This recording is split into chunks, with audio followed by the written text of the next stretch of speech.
Makaupo kayo at ihanda ang sarili para sa ating patuloy na pag-alaala sa ating Panginoong Hesus. Natural, pagkatapos ng huling hapunan, hinuli na si Jesus Christ at doon na siya kinastigo.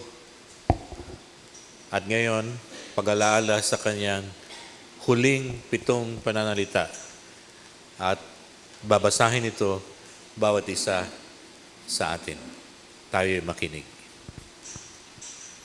Lucas 23 verse 32 to 35. May dinala pa silang 2 salarin upang patayin kasama si Jesus.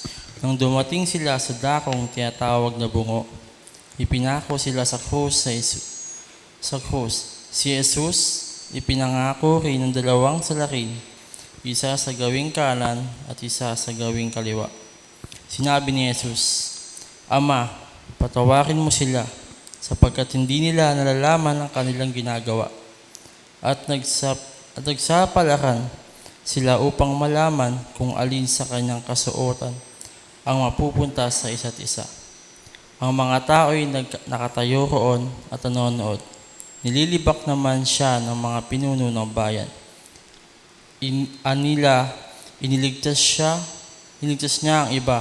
Iligtas naman niya ngayon ang kanyang sarili, kung siya nga ang Mesayas, ang hinirang ng Diyos. Iyon ang salita ng Diyos. Unang salita, the first in the 7 last words of Jesus, "Father, forgive them, for they do not know what they do." Isang salita na pwede nating tandaan, forgiveness. Pwede pong banggitin, forgiveness. Pagpatawad. Ito ang palaging alok ng Panginoong Hesus sa bawat isa sa atin.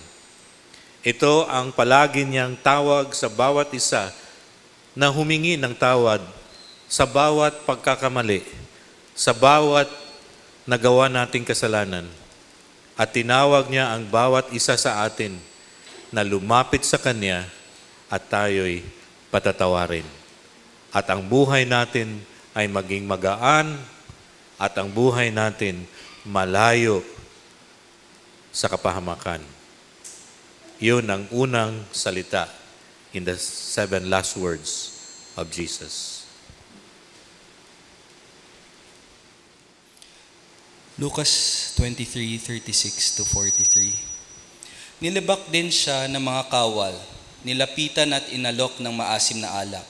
Sinabi nila, "Kung ikaw ang hari ng mga Hudyo, iligtas mo ang iyong sarili." At nakasulat sa uluhan niya, sa wikang Gregorio, Latin at Hebreo, "Ito ang hari ng mga Hudyo." Tinuya siya ng isa sa mga salaring nakabitin at ang sabi, "Hindi ba ikaw ang Mesayas? Iligtas mo ang iyong sarili, pati kami."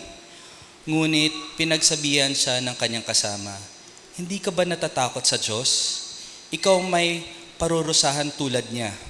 Matuwid lamang na tayo'y parusahan ng ganito dahil sa ating mga ginawa. Ngunit ang mga taong ito'y walang ginawang masama." At sinabi niya, "Jesus, alalahanin mo ako kapag naghahari ka na." Sumagot si Jesus, "Sinasabi ko sa iyo, ngayon di isasama kita sa paraiso." Ayon ang pangalawang salita ng Panginoong Hesus sa krus. Ito ay isang picture, litrato, or sasabihin natin, halimbawa na pinakita ng Panginoong Hesus. Na kung tayo lalapit sa Kanya, humingi ng tawad, kusang lalapit, siya ay magpapatawad. Itong ilustrasyon na ito ng kriminal, nagpapakita sa atin din kung gaano man kabigat, kadilim ang kasalanang nagawa. Kahit itinakwil at sinabi ng bayan or mga batas, dahil hindi ka nakatanggap-tanggap because of the crime you made. kahit gaano pa kalaki ang kasalanan na yon, God, the Lord Jesus, can forgive. Pinapatawad tulad ng magnanakaw na ito na sinabi ni Jesus, ngayon mismo kasama kita sa aking paraiso. Ang salita dito na ating tandaan, ang salitang paradise. Sabihin natin, paradise. Ang paradise na sinabi ni Jesus ay ito ang ating final or huling puntahan. Ang lugar ng Diyos na hinanda niya sa bawat mananampalataya at nabigyan ng karapatan na maging anak ng Diyos. Ito ang lugar na dadalhin ng Panginoong Hesus tayo after the final judgment. Ito ang tinawag na paradise, paraiso. Hindi langit, paraiso. Or the paradise is the final place of God's children. At nandun na itong kriminal na ito. Amen.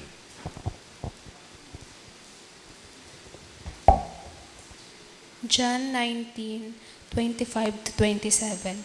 Nakatayo sa tabi ng krus ni Jesus ang kanyang ina at ang kapatid na babae nitong si Maria, na asawa ni Cleopas. Naroon din si Maria Magdalena. Nang makita ni Jesus ang kanyang ina at ang minamahal niyang alagad sa tabi nito, kanyang sinabi, "Ginang, narito ang iyong anak." At sinabi niya sa alagad, "Narito ang iyong ina." Mula noon, siya'y pinatira ng alagad na ito sa kanyang bahay. Ang pangatlong pananalita ng Panginoong Hesus sa cross. Ito ay pinakita sa atin sa John chapter 19 na binasa kanina, na si Jesus habang nakapako sa cross, nakita niya ang kanyang ina at ang mga disciples kasama sa kanya, na mga disipulo na minahal niya sa ilang taong pagsama-sama nila. And so as he saw his mother Mary at kasama ang mga disciples na malapit sa kanya, sinabi ni Jesus sa babae, ang kanyang nanay, tinawag, "Babae, narito ang iyong anak." At sa mga disciples, sinabi ni Jesus sa kanyang mga disciples, "Narito ang iyong nanay." So isipin natin, nakita natin yun, no? Na-picture natin sa isipan na si Jesus nagsabi habang nakita niya ang mga disciples at sa kanyang nanay, sinabi ni Jesus sa kanyang nanay, Mother Mary, "Woman, babae, narito ang iyong anak." Tinuro ang mga disciples.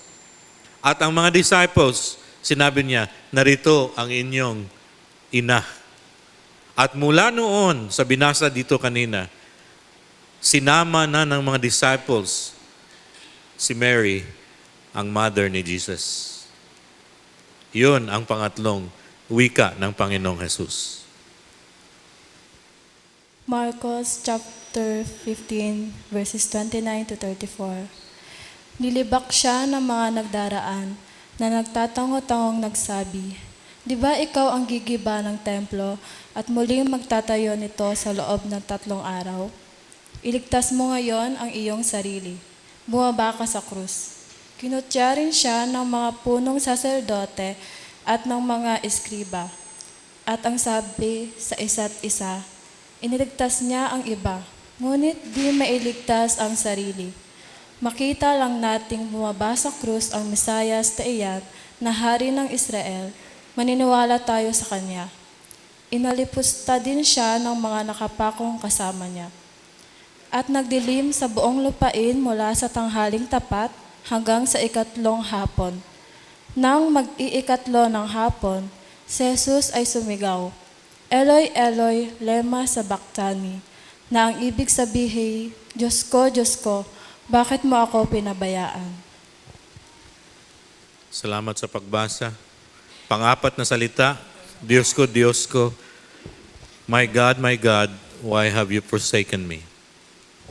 Ito ang isang eksperyensya na napakahirap at napakalalim sa buhay ng Panginoong Hesus, na iniwan siya, tinalikuran siya ng kanyang Ama na nasa langit.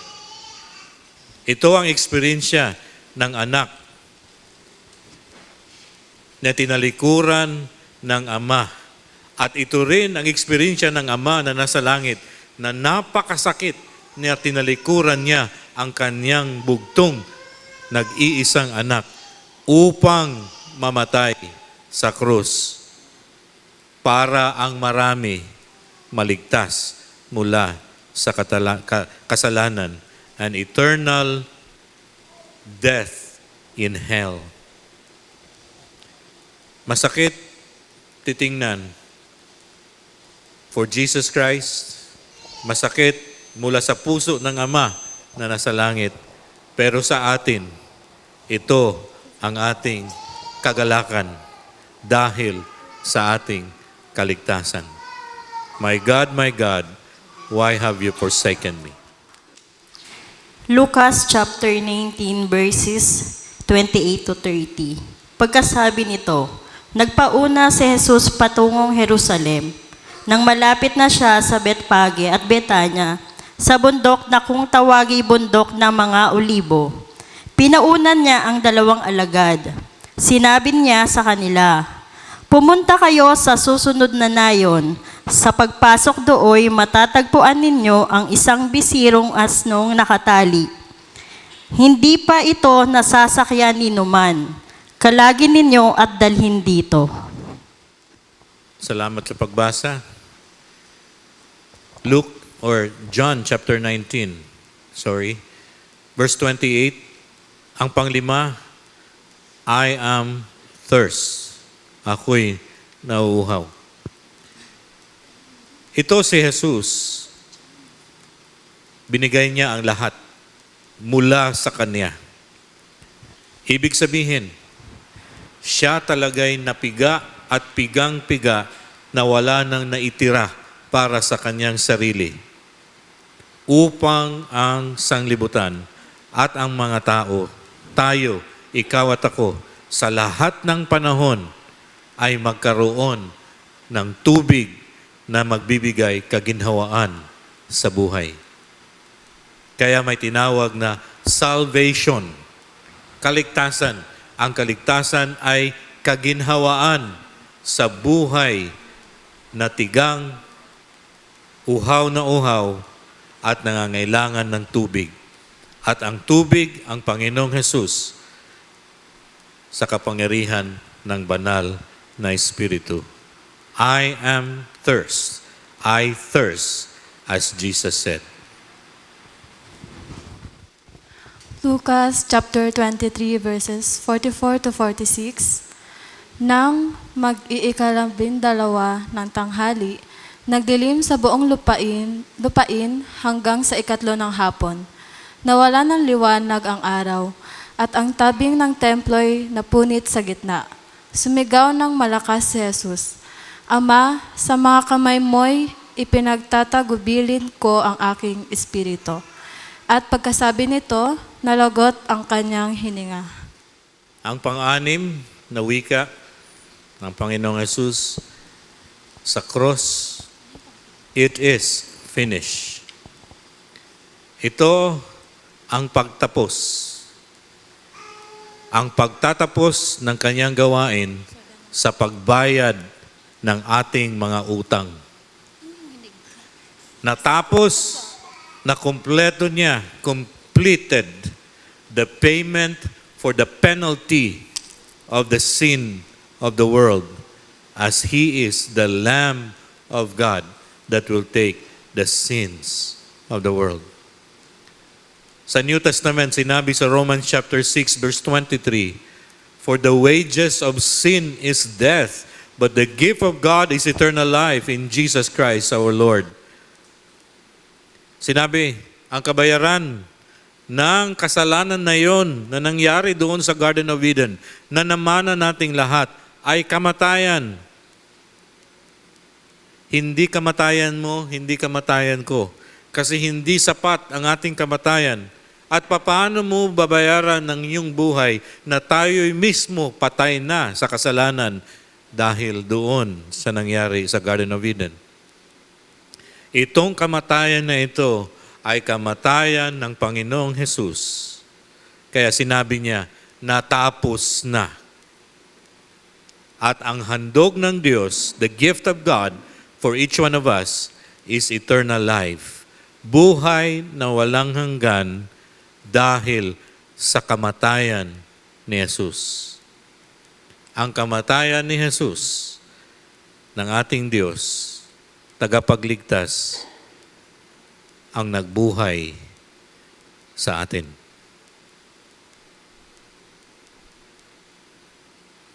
At ang panghuli, sinabi ng Panginoon karugtong diyan, Father, into your hands I commit my spirit. Pangpito, at dito siya nalagutan ng hininga. Let me share with you konting panahon for summary reflection sa 7 last words of the Lord Jesus Christ on that cross. The 7 last words, worship service or pagsamba, ay nagiging tradisyon sa Kristiyanong simbahan or tradition of the Christian church or in the world of Christianity. Ito nagumpisa pakunti-kunti in 1600 at nagiging opisyal na magkaroon talaga ng celebration of the Lord's Supper noong 1700s in the church or in the Christian world. Bakit? Ito ang pagbibigay ng panahon na ang bawat isang naniniwala at mayroong pananampalataya kay Jesus Christ magkaroon ng pagbulay-bulay o reflection at pag-isipan at ilalagay sa isipan at damdamin ang paghihirap ng Panginoong Hesus sa sabay sa celebration of the Holy Week or Kwarisma. Ngunit, itong celebration na ito, this celebration or remembrance or remembering of the words of the Lord Jesus Christ uttered na nasabi niya doon mismo sa cross, sa panahon na napakasakit na ang kanyang nararamdaman sa physical dahil sa sobrang kastigo, pamalo, at ang kanyang laman, ang kanyang dugo, at tubig sa katawan ay dumadaloy, umaagos because of that execution. Hindi ito pwedeng ilagay sa tradisyon lamang. Sasabihin ko, oo, ang pag-celebrate, to remember and to do the 7 last words may be a tradition, but to remember and to reenact the celebration like the Lord's Supper na ginawa natin kanina, and to remember the suffering of the Lord Jesus Christ, oo, yearly natin nagagawa siya, pero it should not be done, gagawin lang, just for the sake of tradition. Ito ay gagawin natin dahil ito ay pagsamba, pagbibigay pugay sa Panginoong Jesus. Amen? Kaya tinawag natin ito, 7 last words of the Lord Jesus Christ, worship service. Because worship service, it is to recall and remember the Lord Jesus Christ. Hindi ito basta tradition lamang. We are not here not only for the traditionals or tradition's sake. We are not here dahil holiday ngayon at walang trabaho at walang eskwela na. Hindi dahil ang Holy Week ay panahon ng bakasyon, kaya maraming nagbakasyon, marami dito wala. Okay din naman, family bonding, at nag-tour saan, kaya busy ang tourism business sa mundo at sa Pilipinas ngayon, booming. Kaya nakakabawi din naman kahit papano. busy sa airport, busy sa terminal, busy sa pantalan ng mga barko at saan-saan, kung saan ang mga tao bumabiyahe. Bakit? Ito ang paggunita as part of the yearly event and schedule as part of the practice and tradition. But again, sasabihin ko, ito hindi lamang tradition, ito ay pag-alaala sa Panginoong Hesus at ito ay gawin nating pagsamba. These days, in remembrance of the Lord Jesus Christ's word, itong araw na ito, ang pag-alaala to remember the 7 last words of the Lord Jesus Christ bago siya namatay at bago nabuhay muli sa panibagong buhay. It should be celebrated in worship, in meditation, in thanksgiving, in giving praises, and also in asking for forgiveness sa ating mga nagawang kamalian sa Kanya. Kaya nararapat lamang na tinawag na Holy Week. Sabihin natin, Holy Week. Bakit Holy Week? Dahil sa araw na ito ang tinakda. Set apart days. Week. 1 week. Pag sinabing holy, meaning set apart. Pag sinabing holy sa Bible, sanctified. Ano yun? Talagang gagawin siya na hiniwalay sa lahat ng mga araw sa buong taon. Walang ibang gagawin kung hindi sa pag-alaala sa Panginoong Hesus, ang kanyang kamatayan, pagkabuhay muli, lalo na itong 7 nasabi niya bago siya namatay. Kaya pala tinawag na Holy Week, it is because set apart days, hiniwalay sa karaniwang araw during the year. Personally, ako, bilang isang guro sa Bible and Theologiya at sa aking pagsaliksik din tungkol sa pagsamba, ito ang isa sa mga importanteng selebrasyon, pag-alaala, commemoration of the Lord Jesus Christ. Kung tayo nagsa-celebrate at masaya pag siya ay pinanganak every Christmas, ito ay equally important celebration of worship of the Lord Jesus Christ tungkol sa kanyang buhay, sa kanyang paghihirap, kamatayan at pagkabuhay muli. Equally important. Hindi lang basta bakasyon kung hindi ito ang pagbibigay ng atensyon about the Lord Jesus Christ. Kaya tinawag sa Pilipino, Pasko ng pagsilang Christmas. Pasko din ng kamatayan at Pasko ng pagkabuhay muli. Parehas lahat, Pasko. Paskwa, celebration, worship. It's a holiday because separated, set apart, blessed by God na day or araw or isang linggo.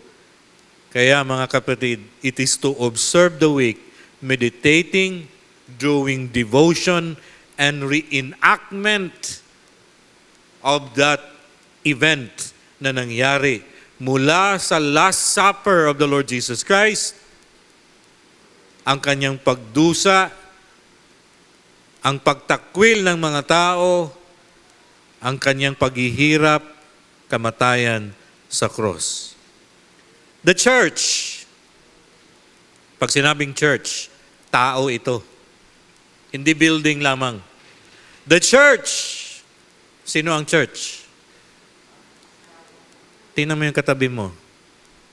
Yan ay church.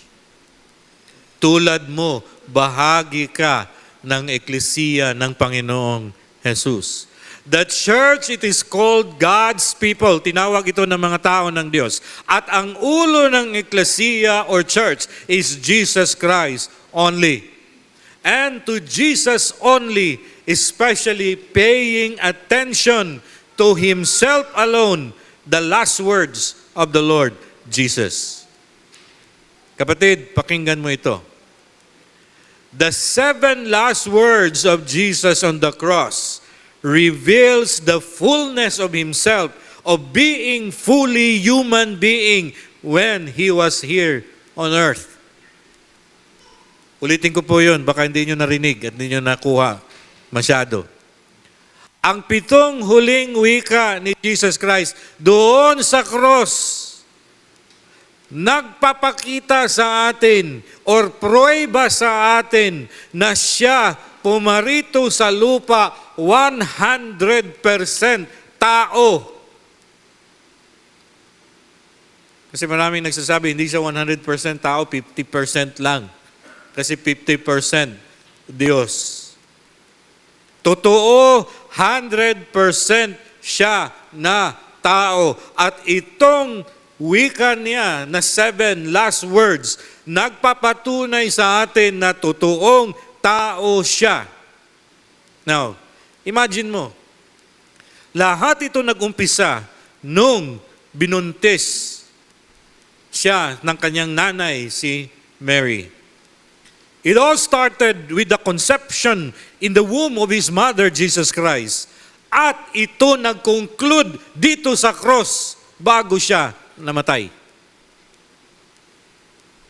I repeat, nag-umpisa na pinakita ang buong siya 100% tao mula nung binubuntis pa siya ng kanyang nanay si Mary at nagtapos, nag-conclude o kaya nagtapos lahat ito doon sa cross. At itong mga wikang 7 na ito ang panapos na pananalita sa taong malapit ng mamatay. Take note, God incarnate and became human. Ang Diyos, walang ibang wika natin sa Tagalog sa incarnation, incarnate. Hindi ito gatas na incarnation, ano? Ibig sabihin, ang Diyos nagkatawang tao, which is very impossible, imposible sa mga iba na mag-iisip ang Diyos, Diyos siya, tapos magkatawang tao. Nangyari po yan at ang salita, incarnate. Became human, and His name is Jesus Christ. And in His humanity, buong tao, He is telling us that God is with us. Without the incarnation, hindi nagkatawang tao ang Diyos. Walang masabi natin na ang Diyos kasama natin. Or God is with us. That is why He is called Emmanuel, God who is with us. Ang Diyos nagkatawang tao at naging tao at nakasama ng tao, nakasama natin. And so God is with us. At ating alamin na dahil siya ay naging tao 100%, katulad mo at katulad ko, makinig, naiintindihan ng Diyos ang bawat sitwasyon na pinagdaanan mo. God is not distant out there that He is watching us from a distant only. Ang Diyos ay nandito kasama natin through incarnation, through the Lord Jesus Christ. Naging tao siya at tinawag God with us. And so naintindihan niya ang pinagdaanan mo, naintindihan niya ang iyong nararamdaman at alam niya kung ano ang ibig sabihin ng paghihirap, alam niya kung anong ibig sabihin ng pagdurusa, alam niya ano ang mga hassle na ating nahaharap araw-araw. Hindi kayo kumbinsino? Hindi siguro kasi may tanong eh. Nakita ko sa mga noon nyo may tanong kayo. Paano nangyari yon? Yun ang tanong, no? Paano nangyari yon? How Jesus' last words reveal His full humanity. Paano na-reveal? Pinakita doon sa 7 panghuling pananalita ni Jesus Christ na pinakita niya kabuuan ng kanya na totoo siyang pagkatao. Number 1. Number 1, take note. Susulat kayo? Number 1, life existence has been tough with people and circumstances. Sa Tagalog, ang buhay na tayo nandito sa mundo ay napakahigpit, napakahirap dahil sa kagawa ng tao at sa mga pangyayari sa buhay ng tao. Totoo o hindi? Oh, hirap. Pressure. Kaya marami sa atin, kung hindi lahat siguro na-stress na ngayon dahil mahal ang gas, dahil may gera at mahal ang bigas, kung ano-ano pa at marami pa. And so you are disappointed also, masama ang loob mo sa mga pangyayari. Masama ang loob mo sa tao, masama ang loob mo at nasasaktan ka sa pangyayari. Masama ang loob mo sa iba o kaya masama ang loob mo sa Diyos. Okay lang yun. So it is like, katulad ng experience mo at experience ko. Makinig, si Jesus din dumaan yan. Similar, kaparihas ng ating pinagdaanan na napakahirap mamuhay dito sa mundong ibabaw. Life existence is so hard, so tough. Pressure, stress, disappointment, hurts, and oppression. Pero anong sagot ni Jesus sa kabila ng lahat na ito? Anong reaction ni Jesus? Sabi ni Jesus, Father, forgive them.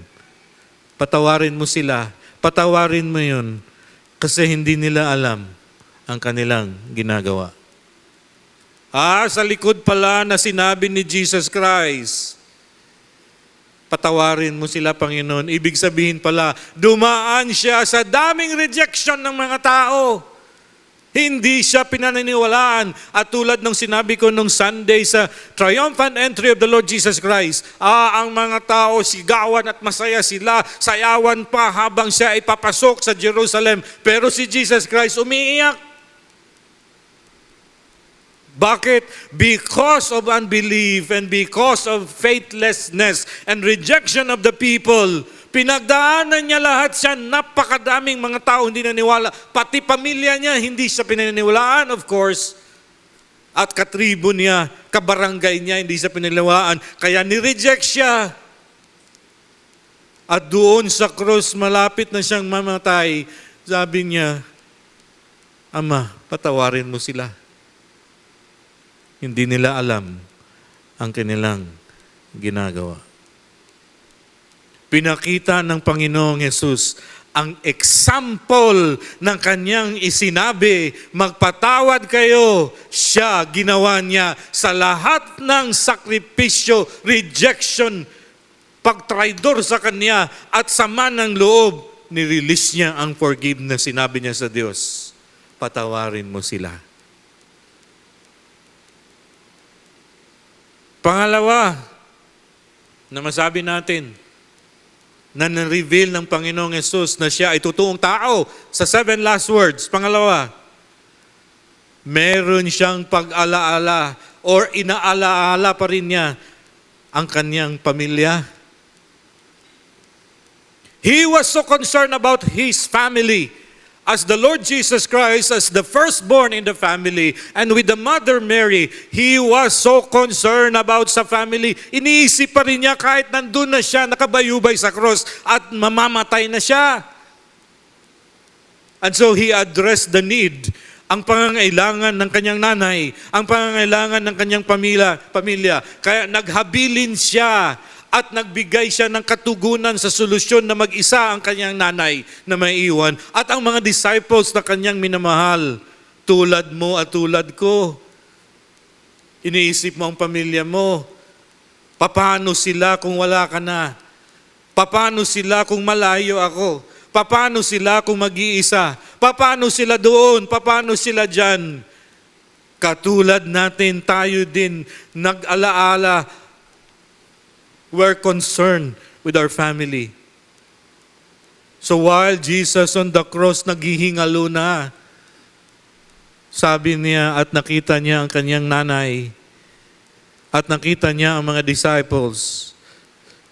Sabi niya, babae, tinawag niya ang kanyang nanay, babae. Babae naman talaga ang nanay niya. Sabi niya, nandito ang iyong anak, mga disciples. Naghihingalo na yun eh. Hindi na klaro ang isipan at mata babae, ito ang iyong anak. At ang mga disciples nakita niya, ito ang inyong nanay. Here is your mother. At mula noon, naghabilin siya. The disciples took Mary, the mother of Jesus, sa kanila kasama. Pangatlo, natutuong tao si Jesus Christ. Sa 7 last word niya.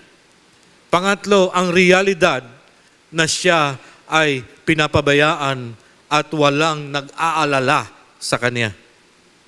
The reality of life that many times you feel rejected, the many times that you feel lonely and alone, even though you have family and friends, but still nararamdaman mo that nobody cares. At para ding nakikita mo na tinalikuran ka ng Panginoon. Kaya nagtatanong ka, nasaan ang Diyos? Nasaan na sila kung kailangan ko sila? Nasaan na yung mga tao? Nasaan na yung nagmahal sa akin? Nasaan na ang aking mga pamilya? As if nobody cares. Feeling empty, dissatisfied, uhaw na uhaw, hindi na masaya, uhaw at kinakailangan ko ng pagmamahal.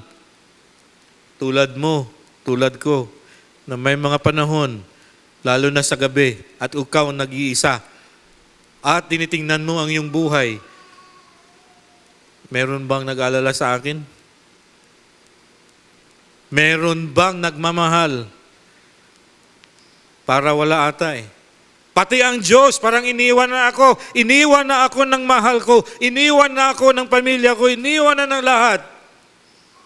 God, the Lord Jesus Christ, experienced the reality of that when He said, my God, why have you forsaken me? Sabi ko kanina, ito ang napakamahirap sa amin sa teolohiya. Ito ang aming nakita sa pagsaliksik nito. Ito ang panahon na sinadya ng Diyos Ama na tumalikod sa Kanya nag-iisang anak. At masakit ito sa Ama. Ako, Ama, sa isang nag-iisang anak. Masakit yon.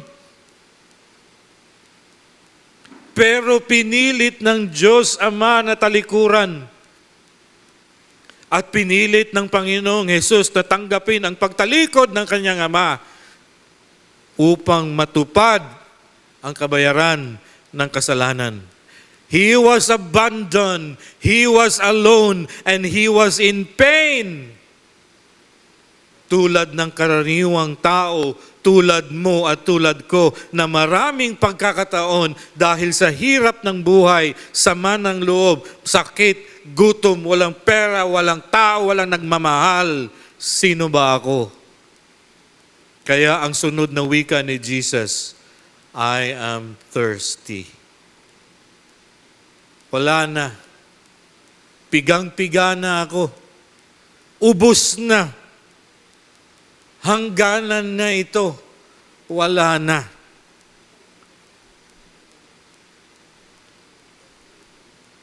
Then Jesus said, it is finished. Anong ibig sabihin nun? Ibig sabihin, bilang isang tao, pang-apat, pinakita dito na siya ay totoong tao dahil nakita at alam niya kung ano ang kahulugan ng buhay niya. Na-discover ni Jesus Christ at alam niya ano ang rason bakit siya ipinanganak. Kung sa atin pa, alam niya kung ano ang mission niya sa buhay. At alam niya na siya ay isinilang sa mundo at ang mission niya, ang kanyang existence, ang significance, kahalagahan ng buhay niya ay ibigay ang kanyang buhay, ialay upang ang tao maligtas. Jesus knew His purpose of being human being and born into this world. It is to serve people, not to be served, and to give His life as a ransom, payment of sin sa lahat ng mga tao. And so He shouted, natapos ko. Ito tumatawag sa bawat isa sa atin na ikaw at ako mayroong purpose bakit ka isinilang. Mayroong kadahilanan bakit dumaan ka sa paghihirap. May kadahilanan bakit diyan ka nga pamilya. May kadahilanan ganyan ang mukha mo. May kadahilanan ganyan ang color ng buhok mo at mukha mo. Lahat tungkol sa iyo, may kadahilanan yan. May purpose, may significance yan, may meaning yan. And that is about human being. And we always look at that. Ano ang kadahilanan? And Jesus Christ, He accomplished that and said, it is finished. Natapos ko. At panghuli, na nasabi natin, natutong tao, and the 7 last words of the Lord Jesus Christ, nag-reveal, nagpapakita, natutong tao siya. The concluding statement at nagsabi niya, finally, Father, into your hands I commit my spirit. Ibig sabihin, namatay. Ito ay isang malaking debate sa teolohiya dahil nagsasabi ang marami din. Hindi totoong namatay si Jesus Christ. Nag-collapse lang daw yun. Marami kayong mababasa niyan na they want to deny the death of the Lord Jesus Christ by saying, hindi, natulog lang yun, nag-collapse lang. Nag-collapse ng 3 araw. Nilibing na na-collapse. Pero ang pruweba, ang pag-give up at ang nagsabi siya, kaya pala sinabi talaga niya, hindi lang assume na namatay. Okay? Sinabi talaga niya in words, Father, into your hands, I commit my spirit. It's about the human spirit. Bakit? Because Jesus' human spirit umalis sa kanyang katawan at kaluluwa. When the spirit of the person will move out, aalis na sa kanyang katawan at kaluluwa, wala na, patay na yun. It's a complete death, like a natural na kamatayan ng isang tao, ng tao na lubos, or kompletong tao. When the human spirit now is out, wala na ang katawan. At ito nagtuturo sa atin na kapag ang tao pala ay namatay, ang espiritu ay babalik sa Diyos. Makinig, the body, ang tao may body, soul, spirit. Ang pinag-usapan dito at sinabi ni Jesus ang kanyang espiritu bilang tao, small letter S, hindi ito about the Holy Spirit. It is the spirit of the human being na kanya nang kinumita at umalis na sa kanyang katawan at kaluluwa. Ibig sabihin, wala na, kulang na, body at soul na lang, wala na, deconstruct na yon, patay na yon. Kaya ang espiritu ay pumunta sa Diyos, ang katawan ay nasa lupa at ililibing, at sinabi ng Bible, galing sa lupa at babalik sa lupa, at ang kaluluwa doon sa lugar kung saan ang desisyon niya nung buhay pa siya. Papunta siya ba sa langit at the presence of Jesus, at the bosoms of Abraham, or sa hell? The body will go to the ground, be buried, tulad nun kay Jesus Christ. Nilibing. Nilibing. Patay.